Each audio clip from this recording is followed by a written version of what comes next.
গৌতম গম্ভীর এই নামটি যেন কেকেআরের জন্য সাফল্যের, এই নামটি যেন শিরোপার, কলকাতা শিরোপা জয়ের একমাত্র কাণ্ডারি যেন গৌতম গম্ভীর। আইপিএল শুরু থেকে নিয়ে এখন পর্যন্ত 3টি শিরোপা জিতেছে কেকেআর, আর এই 3টি শিরোপার মধ্যেই 3টিতেই অবদান রয়েছে গৌতম গম্ভীরের। 2012 সালে প্রথম এবং 2014 সালে দ্বিতীয়বারের মতন আইপিএলের শিরোপা ঘরে তোলে কেকেআর, আর এই 2 আসরেই অধিনায়কের দায়িত্ব ছিলেন গৌতম গম্ভীর। সবশেষ 2024 সালে মেন্টরশিপের দায়িত্ব নিয়ে 10 বছর পর কেকেআরকে আরও একটি শিরোপা এনে দিলেন গৌতম গম্ভীর।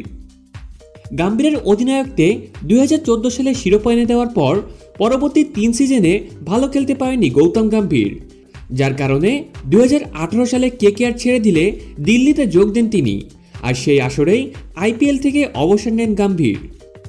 2014 সাল থেকে নিয়ে 2024 দীর্ঘ কয়েক বছরের মধ্যে একবার মাত্র ফাইনালে উঠেছিল কেকেআর, তবে চেন্নাইয়ের কাছে শিরোপা হাতছাড়া হয় কলকাতার। অনেক কোচ অনেক অধিনায়ক পরিবর্তন করেও কোনো কিছুতেই সাফল্য আনতে পারেনি কেকেআর, তাই তো আবারও সেই মাস্টার মাইন্ড গৌতম গম্ভীরের শরণাপন্ন হলেন কলকাতার মালিক শাহরুখ খান।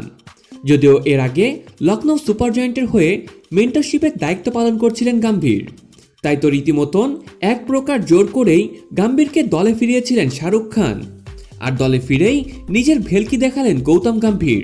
নিজের মাস্টার মাইন্ড বুদ্ধি দিয়ে যেন কেকেআরকে করলেন অপ্রতিরোধ্য, আর তাতেই দীর্ঘ 10 বছরের অপেক্ষা পর গৌতম গম্ভীরের অবদানেই শিরোপা ঘরে তুলল শাহরুখ খানের দল কলকাতা নাইট রাইডার্স। প্রিয় দর্শক, এই বিষয়ে আপনাদের মতামতটি অবশ্যই কমেন্টে জানাবেন।